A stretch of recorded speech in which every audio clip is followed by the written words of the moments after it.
செங்கல்பட்டு, காஞ்சிபுரம், திருவள்ளூர், ராணிப்பேட்டை, வேலூர் ஆகிய இந்த 6 மாவட்டங்கள்ல இன்று காலை 10 மணி வரையிலுமான நேரத்திற்குள்ளாக இடி மின்னலுடன் கூடிய மிதமான அளவுல மழை தொடர்ந்து பெய்யக்கூடிய வாய்ப்பு இருப்பதா வானிலை ஆய்வு மையம் தெரிவிச்சிருக்கிறாங்க.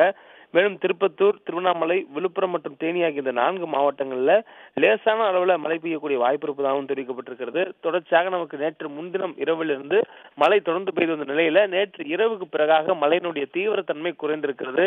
குறிப்பாக சென்னை உள்ளிட்ட மாவட்டங்களுக்கு அச்சுறுத்தலாக இருந்த மழையினுடைய தீவிரத்தன்மை இரவு 8 மணிக்கு பிறகாக பெருமளவில் குறைந்திருந்தது. இருந்தபோதும் சாரல் மழையாக தொடர்ந்து பெய்து வண்ணம் இருக்கிறது. இந்த நிலையில அடுத்த இருக்கக்கூடிய 3 மணி நேரங்கள், அதாவது காலை 10 மணி வரையிலான நேரத்துல சென்னை, செங்கல்பட்டு, காஞ்சிபுரம், திருவள்ளூர், ராணிப்பேட்டை மற்றும் வேலூர் ஆகிய இந்த 6 மாவட்டங்கள்ல இடி மின்னலுடன் கூடிய மிதமான அளவுல மழை பெய்யக்கூடிய வாய்ப்பு இருப்பதாக தெரிவிக்கப்பட்டிருக்கிறது.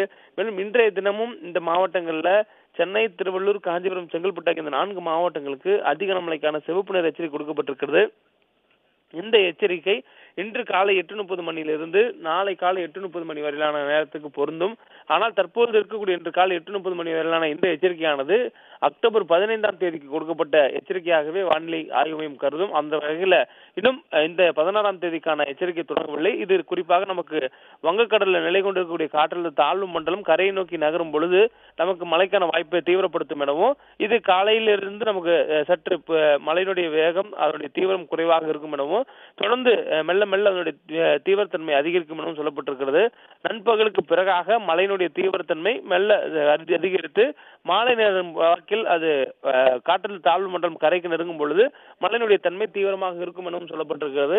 தொடர்ந்து மழைக்கான வாய்ப்பு கண்காணிக்கப்பட்டிருக்கும் நிலையில நமக்கு தற்பொழுது சென்னைக்கு மட்டும் மழையினுடைய தீவிரத்தன்மை சற்று குறைந்திருப்பதாகவும், பிற மாவட்டங்களில் ஓரிரு இடங்களில் மட்டும் வலுத்து பெய்யக்கூடிய வாய்ப்பு இருப்பதாகவும் தெரிவிக்கப்பட்டிருக்கிறது. மேலும் வரக்கூடிய 3 மணி நேரங்கள் காலை 10 மணி நேரங்களில் சென்னை, செங்கல்பட்டு, காஞ்சிபுரம், திருவள்ளூர், ராணிப்பேட்டை மற்றும் வேலூர் மாவட்டங்களில் மழையினுடைய தன்மை மிதமான அளவில் தொடரக்கூடிய ஒரு சாதகமான சூழல் தற்போது வானிலை நிலவுவதாக தெரிவிக்கப்பட்டிருக்கிறது. தொடர்ச்சியாக வங்கக்கடலிலிருந்து நிலப்பரப்புக்குள்ளாக வந்த கிழக்கு திசை காற்றுல ஈரப்பதம் இருந்ததன் காரணமாக நமக்கு அந்த குளிர்ந்த காற்று மற்றும் மழை மேகங்கள் உருவாகக்கூடிய சூழல் நமக்கு மழை வாய்ப்பை ஏற்படுத்தியிருந்தது. மேலும் தொடர்ச்சியாக சென்னையில் மழை பெய்ததன் காரணமாக சென்னையினுடைய தட்பவெப்பம் குளிர்ந்திருந்தது. குறிப்பாக அதிகபட்ச பகல் நேர வெப்பநிலையே சென்னைக்கு 28 30 டிகிரி செல்சியஸ் என்ற அளவில் தான் இருந்தது. இந்த சூழலில் நமக்கு மழைக்கான வாய்ப்பு சற்று குறைந்திருந்ததாகவும், தற்பொழுது பகல் நேரங்களில் வெப்பம் அதிகரிக்கக்கூடிய நேரங்களில் மீண்டும் மழைக்கான வாய்ப்பு அதிகரிக்கும் என்ற ஒரு தகவலை வானிலை ஆய்வு மையம் தெரிவிச்சிருக்கிறாங்க.